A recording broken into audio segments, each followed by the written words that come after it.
वापस पढ़िए सिस्टर। क्योंकि जो कोई प्रभु का नाम लेगा वो उद्धार पाएगा। आगे।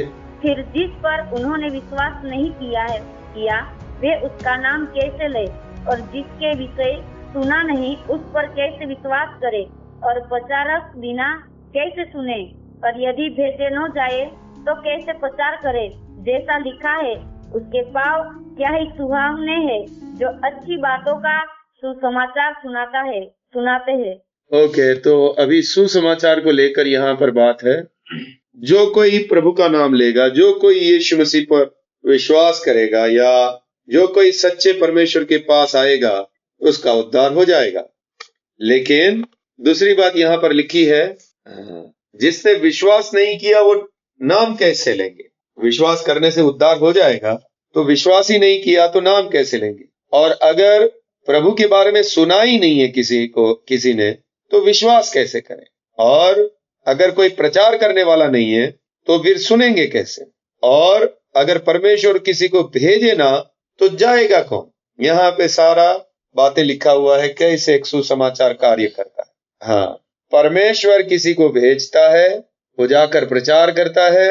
वो प्रचार जब होता है तब जो कोई विश्वास करता है और प्रभु का नाम लेता है या प्रभु की ओर मुड़ता है, उसका उद्धार हो। तो इसमें मुख्य बात जिस पे हम अभी ध्यान देना चाहते हैं वो ये है, भेजे हुए लोग। सुसमाचार के लिए भेजे हुए लोगों की जरूरत है, जिसको परमेश्वर ने सुसमाचार देने के लिए भेजा है। भेजे हुए लोगों की भारत को, कलीसिया को जरूरत है। जो भेजे हुए हैं उनके द्वारा परमेश्वर कार्य करेगा। अगर परमेश्वर ने नहीं भेजा है और अगर ऐसे लोग जाकर सुसमाचार सुनाते हैं तो उसका कुछ फायदा नहीं है। यिर्मयाह की किताब 23:32। यिर्मयाह की किताब 23:32। यहोवा की यह भी वाणी है कि जो बिना मेरे भेजे या बिना मेरी आज्ञा पाए स्वप्न देखने का झूठा दावा करके भविष्यवाणी करते हैं और उसका वर्णन करके मेरी प्रजा को झूठे घमंड में आकर भरमाते हैं, उनके भी मैं विरुद्ध हूँ और उनसे मेरी प्रजा के लोगों का कुछ लाभ न होगा। हाँ जी, परमेश्वर ऐसे लोगों के विरुद्ध है जिसको भेजा नहीं है, जो अपनी मर्जी से जा रहे हैं। हाँ? और दूसरा, ऐसे लोगों के द्वारा परमेश्वर के लोगों का, परमेश्वर की प्रजा का कुछ लाभ नहीं होगा। लाभ परमेश्वर के भेजे हुए लोगों के द्वारा ही होगा। तो मुख्य बात इस सुसमाचार के लिए, मुख्य बात जो जरूरी है कि परमेश्वर के भेजे हुए लोग भारत को जरूरी है। भारत को परमेश्वर के भेजे हुए लोगों की जरूरत है। इसके लिए हमें प्रार्थना करनी होगी। मत्ती की किताब 9:38। इसलिए खेत के स्वामी से विनती करो कि वह अपने खेत काटने के लिए मजदूर भेज दे। परमेश्वर मजदूर भेजे। हमारी प्रार्थना ये होनी है, प्रभु तू तेरे नियुक्त किए हुए मजदूरों को भेज, खेत में काम करने के लिए, खेत में परिश्रम करने के लिए तू मजदूरों को भेज प्रभु। एक बार जोगेश्वरी से मैं आ रहा था, तो मैंने देखा वहां पे जोगेश्वरी में कोड़ी लोग रास्ते पर बैठते हैं, हाथ में उनके हाथ कटे हुए हैं, ऐसे कोड़ी लोग बैठे रहते हैं। तो वहां पे मैंने देखा कोई सुसमाचार प्रचार कर रहा है, तो मुझे अच्छा लगा। मैं जाके देखा, मैं बोला कौन है? तो मैंने जाके उन लोगों से पूछा कि आपके साथ कौन है, आपके पास्टर कौन है? तो 3-4 लोग थे। बोले हम लोग पूरी टीम आया हुआ है सुसमाचार प्रचार करने के लिए और हम निकल पड़े हैं, प्रचार करते करते करते करते जा रहे हैं। और इन लोगों ने हाथ में कड़ा पहना हुआ है, कान में बाली पहना हुआ है। मैं तुरंत समझ गया ये लोग बिना मतलब के, इन लोगों का खुद का उद्धार हुआ नहीं है और ये लोग खुद प्रचार करने के लिए निकल पड़े। तो मैंने बोला कौन है आपके साथ में, आपके पास्टर कौन है? तो वो सब बताने लगे, वो किधर वाशी साइड के किधर के तो थे। तो फिर मैंने बोला आपकी पूरी टीम को बुलाइए ना, जरा बात करेंगे। तो उन्होंने सब सिस्टर लोग थे, ब्रदर लोग थे, सबको बुलाया और फिर मैंने उनको बताना चालू किया। मैं बोला ये सुसमाचार का काम ऐसे नहीं होता है। पहले आपके जीवन में वो बदलाव जरूरी है, आपका उद्धार होना जरूरी है। आप लोग को मालूम नहीं है, आप लोगों का जीवन से मालूम पड़ता है कि आप लोगों को मसीही जीवन क्या होता है मालूम नहीं। आपने ये सब कड़ा वड़ा पहना है, ये सब अभी तक शायद गुटखा भी खा रहे थे वो इतना मालूम नहीं, लेकिन मुझे लग रहा है ऐसा भी कुछ था। तो उसका जीवन देख के, गुटका तो मालूम नहीं, लेकिन उसका जीवन देख के मालूम पड़ रहा है वो लोग प्रभु क्या होता है, सुसमाचार क्या होता है, उसको कुछ मालूम नहीं। उनको सबको इकट्ठा किया, फिर उनको बताना मैं चालू किया। पहले तो वो लोग खुश हो गए, लेकिन जैसे ही मैंने उनको बताना चालू किया कि इस तरह से सुसमाचार नहीं दिया जाता, हाँ, और तो वो लोग गुस्सा हो गए मेरे ऊपर, मुझे वहां से भागना पड़ा। इतना गुस्सा हो गए वो लोग। मुझे बोल रहा है आप सुसमाचार के लिए हमको रोक रहे। मैं बोला मैं आपको बस इतना बताना चाहता हूँ कि ये कितनी गंभीर बात है, और सुसमाचार क्या है आपको जानना चाहिए, अच्छे से बताना चाहिए, ये कोई खेल नहीं है। तो मेरे से बहुत ही गुस्सा हो गए वो लोग। इसी प्रकार में जो बोलना, वो लोग प्रभु के भेजे हुए नहीं थे, जोश में आकर उनके पास्टर ने क्या किया, उसका पास्टर साथ में नहीं है, उसका पास्टर ने इन लोगों को चाबी भर भर के सुसमाचार प्रचार करना चाहिए, उसकी चाबी भर भर के इनको भेज दिया। पैम्फलेट बांटो, बाहर जाओ, सुसमाचार प्रचार करो, ऐसा चाबी भर भर के। इन लोगों का खुद का उद्धार हुआ नहीं था, वो पास्टर खुद आया नहीं था, वो तो घर पे बैठा है, और इन लोगों को भेज दिया प्रचार करने के लिए, हाथ में पैम्फलेट देकर भेज दिया। ओके, तो मुख्य बात सुसमाचार के लिए परमेश्वर का भेजा हुआ हो, और इसी के लिए हमारी प्रार्थना होनी चाहिए, प्रभु तू मजदूरों को भेज। साउथ गुजरात में मजदूरों को भेज, पूना डिवीजन में मजदूरों को भेज। तेरे भेजे हुए लोग चाहिए प्रभु, जो उद्धार के वचनों को प्रकट कर सकें, एक आत्मिक लड़ाई लड़ सकें, लोगों को छुड़ा सकें, अपनी जान देने के लिए भी समर्पित रह सकें। ऐसे मजदूरों को भेज प्रभु। जब तक प्रभु ना भेजे, इसके लिए ये सब ऐसे ही भीड़ इकट्ठी हो जाती है। अर्जुन पास्टर जैसे, ऐसे कितने सारे, वो घोरपड़े आए थे, अर्जुन पास्टर है, अपना आकाश है, सूर्या पास्टर है, ये मेरी से, यहाँ के पुणे में कितने सारे ऐसे हैं जिनको कुछ मालूम नहीं सुसमाचार क्या होता है, कुछ मालूम नहीं। ये प्रभु के भेजे हुए नहीं है। वचन में लिखा है जो प्रभु का भेजा हुआ नहीं है और सुसमाचार प्रचार करने जा रहा है, परमेश्वर उसके विरुद्ध है, और उसके द्वारा परमेश्वर की प्रजा का कोई लाभ नहीं है। ऐसे लोग परमेश्वर के राज्य के लिए फायदा नहीं, नुकसान बनते हैं। तो हमारी प्रार्थना ये होनी है, प्रभु के भेजे हुए, और प्रभु किसी को भेजता है तो ऐसे ही नहीं भेजेगा, उसको तैयार करके भेजेगा। आत्माओं को बचाना क्या होता है, आत्मिक लड़ाई क्या होती है, कैसे परिश्रम करना है, एक आत्मा की वैल्यू कितनी होती है, एक आदमी बच जाए तो उसको कैसे संभालना होता है। परमेश्वर जब भेजेगा तो उस व्यक्ति को तैयार करके भेजेगा। लोगों को लगता है सिर्फ बोलना है, जाकर यीशु को मानो, पश्चाताप करो, बोलना नहीं है। जब वो प्रभु की ओर मुड़ता है तो फिर उसको संभालना है, उस आत्मा की रखवाली करनी है।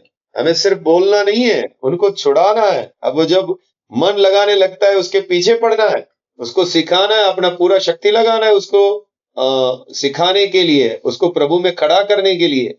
तो हमारी जो आशा है वो यही है, प्रचार करते करते करते कोई तो निकले, और जब वो निकला, तो जब वो मन लगाया, तो फिर उसके पीछे पड़ना होगा। अभी यूपी में एक जड़ोती सिस्टर है, उसने अपना मन लगाना शुरू कर दिया प्रभु पर। तो अब जब वो प्रभु पे मन लगा रही है, तो अब मैं ईश्वर वगैरह को बोला कि भाई आप लोग हफ्ते में एक मीटिंग लो, उन लोगों को सिखाओ, उन लोगों के साथ बातचीत करो, उन लोगों का विश्वास बढ़ाने के लिए। लेकिन अभी वहां पे फोन का थोड़ा प्रॉब्लम है करके वो लोग नहीं कर पा रहे कि वहां पे बैठ सके, लोग सुन सके। वो फोन पे वो लोग के पास छोटा वाला फोन है, तो वहां पे एक आत्मा निकला है। अभी उसके लिए हम लोगों को लगातार उसके ऊपर ध्यान देना है। यूहन्ना की किताब 20:21। ये भेजना कोई मामूली बात नहीं है। जब परमेश्वर किसी को भेजता है, उसकी गंभीरता कितनी है। यूहन्ना 20:21। यीशु ने फिर उनसे कहा, तुम्हें शांति मिले। जैसे पिता ने मुझे भेजा है, वैसे ही मैं भी तुम्हें भेजता हूँ। पिता परमेश्वर ने स्वर्ग से यीशु मसीह को एक बड़ा मिशन देकर भेजा। जो परमेश्वर के भेजे हुए हैं, यीशु बोलता है जैसे मुझे पिता ने भेजा है, वैसे ही मैं तुमको भेजता हूँ इस संसार में। इसकी गंभीरता बड़ी है। प्रेरितों के काम 9:15। परंतु प्रभु ने उससे कहा, तू चला जा, क्योंकि वह तो अन्य जातियों और राजाओं और इस्राएलियों के सामने मेरा नाम प्रकट करने के लिए मेरा चुना हुआ पात्र है। पौलुस के बारे में प्रभु यीशु मसीह बोल रहे हैं। हनन्याह को ये बात बोली गई थी, ये मेरा चुना हुआ पात्र है, मेरा नाम प्रकट करेगा, मेरे नाम को अन्य जातियों के पास लेकर जाएगा, जो लोग मुझे नहीं जानते उन तक मेरा नाम यानी मेरा संदेश, मेरा सुसमाचार पहुंचाएगा। हम लोग इसके लिए चुने गए हैं कि हमें जो लोग प्रभु को जानते नहीं है, जिनके ऊपर प्रकट नहीं हुआ परमेश्वर कौन है, हम प्रभु का नाम उनके ऊपर प्रकट करने के लिए, या प्रभु कौन है, सच्चा परमेश्वर कौन है, उसको प्रकट करने के लिए चुने हुए लोग हैं। जैसे पिता ने प्रभु यीशु को भेजा, वैसा प्रभु यीशु ने अपने चुने हुओं को भेजा। हमें सच में परमेश्वर के भेजे हुओं की जरूरत है। हाँ, 2 कुरिन्थियों 5:18-20। ये सब बातें परमेश्वर की ओर से है, जिसने मसीह के द्वारा अपने साथ हमारा मेल मिलाप कर लिया और मेल मिलाप की सेवा हमें सौंप दी है। अर्थात परमेश्वर ने मसीह में होकर अपने साथ संसार का मेल मिलाप कर लिया और उनके अपराधों का दोष उन पर नहीं लगाया, और उसने मेल मिलाप का वचन हमें सौंप दिया है। मेल मिलाप का वचन हमें सौंप दिया है।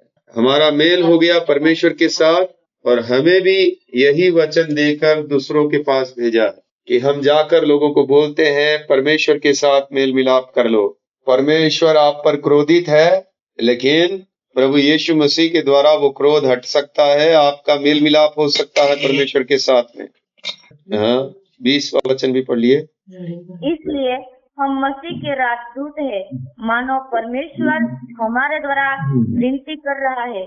हम मसीह की ओर से निवेदन करते हैं कि परमेश्वर के साथ मेल मिलाप कर लो।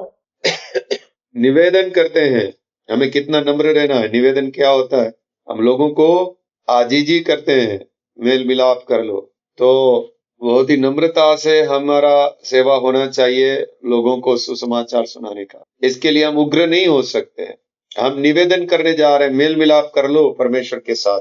इसके लिए सुसमाचार सुनाते हुए सामने वाला कितना भी हमारे ऊपर गुस्सा करे, इल्जाम लगाए, हमें नम्र रहना होगा। मेल मिलाप का सुसमाचार लेके जाते हैं। हम न्याय का सुसमाचार लेकर नहीं जा रहे, न्याय का वचन लेकर नहीं जा रहे।